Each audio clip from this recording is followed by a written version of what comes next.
John Paul II says, what we're going to focus on tonight, Ephesians chapter 5. St. John Paul II says, this Ephesians 5, specifically verse 31 and 32, is great indeed.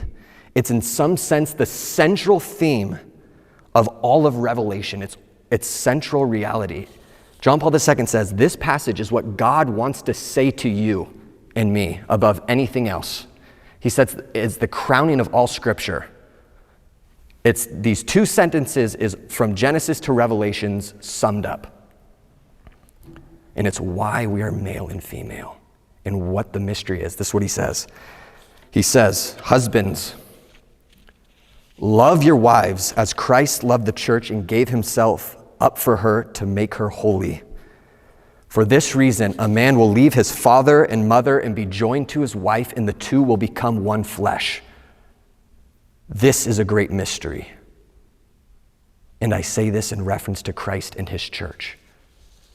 Jesus leaves his Father in heaven.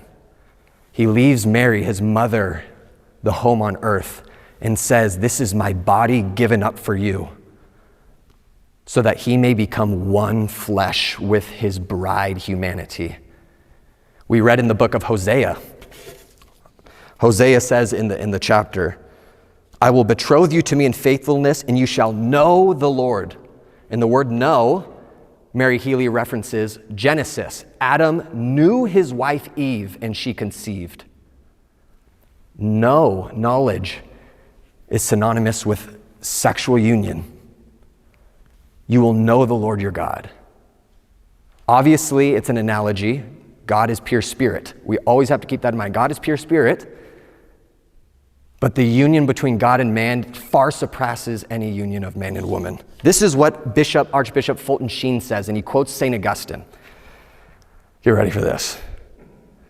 He says, so the bridegroom, Jesus says, I'm the bridegroom. The bridegroom looks down at his bride. He calls her woman. Mary, he calls her woman. He looks at his beloved. Christ looks at his church. There is here the birth of the church, the cross. As St. Augustine says, and Bishop Fulton Sheen is like, I'm quoting him verbatim, the heavenly bridegroom leaves the heavenly chambers, and he came to the marriage bed of the cross. A bed not of pleasure, but one of pain, to give up his body for his bride. And they consummated their union forever. And St. Augustine says the blood and water that flowed from Jesus' side, blood and water, what's that a symbol of? New birth, new life. St. Augustine says that's the spiritual seed that the bridegroom gives and the woman receives. And what does Jesus say to her? Woman, behold your son. Son, behold your mother. This mystical union is fruitful. Mary is the mother in the flesh, but she's the bride in the spirit. It's not a physical union. It's higher. It's mystical. It's spiritual. It's the union of the hearts. When Mary was going to circumcise with Joseph Jesus, what did the man say to her? Your soul will be pierced. Mary's soul was pierced at the foot of the cross, and Jesus' side was pierced. And this union of hearts gave birth to the church. St. John Paul II says, we are all called to, this is the saints. This is how the saints that levitate in the ceilings. They call this union, this ecstatic union with God, in marital terms. And John Paul II says these saints that are levitating, that have, Padre Pio, he had, what are those called? Stigmata. He had these outward signs is what we're all called to. And I want to tell you a story that Christopher West shared with me about St. Teresa of Avila. And some of you may be like, what the heck is going on? Because we weren't raised on a Christianity that taught that the destiny of our deepest desires is to be united to the eternal life and bliss and ecstasy of the Trinity. We weren't taught that. I was not taught that. Well, some of you may have been taught. I was not. This is St. Teresa of Avila. This is one of her experiences she wrote about. She said, I see this angel. In his hands, I see a golden spear with an iron tip at the end, and it appeared to be on fire. And this angel plunged it into my heart. And she said, I moaned several times. The sweetness of the pain was so surpassing that I couldn't possibly wish to be rid of it. My soul couldn't be content with anything but God. It wasn't a physical pain, but a spiritual one, even though my body did feel it considerably. St. Teresa of Avila was getting a taste of eternal bliss and ecstasy of the Trinity being pierced into her hearts. And she says, I moaned in ecstasy. St. John Paul II says, every Christian is called, this is our destiny.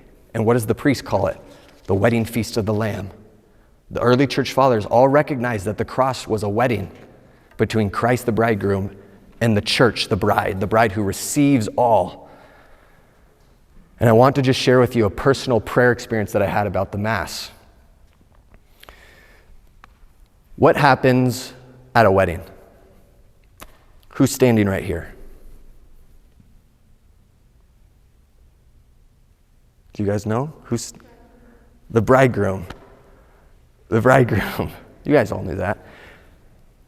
And the bride, what is the bride walks down the aisle. Traditionally, the bride has a veil over her face, right? What happened to me in my personal prayer is it came to like maybe my future wedding day. Imagine your future wedding day.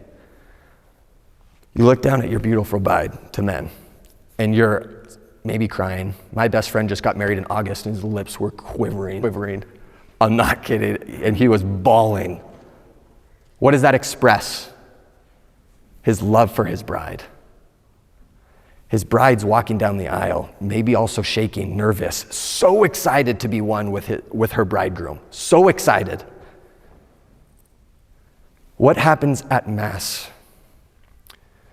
We participate in the wedding of the cross. Blessed are those who are called to the wedding feast of the Lamb, is what the priest says.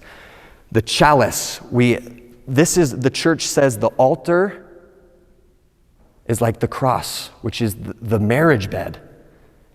And we bring the fruit of the earth, the bread and wine, and it's in a chalice. The chalice comes from the Latin calyx of a flower, where the dew falls. And on top of the chalice is what? A white veil. A white veil. And the priest takes the veil and uncovers it and says, the Holy Spirit come down upon these gifts like the dewfall, so that they may be made spiritual. What happens at a normal wedding, a traditional wedding? The bridegroom unveils his bride to be made one with her. And what happened to me, and it's the desire of the human heart to be seen perfectly, how much more excited is the eternal bridegroom standing at the front of the altar as we walk down to meet him? And the priest is in persona Christi, in the person of Christ. This is my body given up for you, the body of Christ. How much more excited should we be? Think about that. How much more excited should we be when we receive eternal love? Should you guys be excited? Would you? And what happens? Was St. Teresa of Avila, she experienced this sword of eternal fire indwelling in her body and soul. That's what happens. The saints reveal to us these outward signs of what we are all called to. We're all called to become one flesh.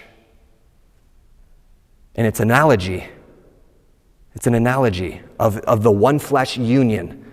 The joy of the one flesh union of man and woman, St. Paul says, is a great mystery. It's a great mystery. What does that mean? It means that right from the beginning, God created us male and female to point us to the union that we're all made for. All marriages are meant to point to the greatest marriage, Christ and his church, the wedding feast of the Lamb, as we've talked to. And I'll just briefly share a little bit of the Song of Songs to get you a better taste of what Jesus says to each one of you. Mary Healy referenced the Song of Songs a little bit in her book. The Song of Songs is what theologians study above anything else, the mystics, the saints. And it's poetry of a bridegroom and a bride. This is what it says. It's on the next page. You are beautiful, my love. Behold, you are beautiful. Let me see your face. Let me hear your voice, for your voice is sweet. Your lips are like scarlet thread, and your mouth is lovely. Your cheeks are like halves of a pomegranate. You have ravished my heart, my sister, my bride. You have ravished my heart with one glance of your eyes, with one jewel of your necklace. This is poetry of true love.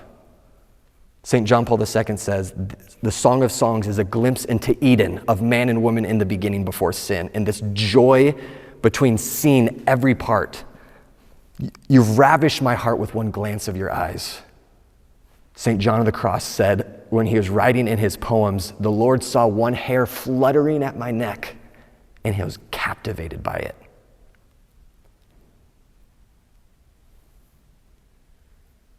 I want to be seen like that. I want someone to delight in me like that. Don't you?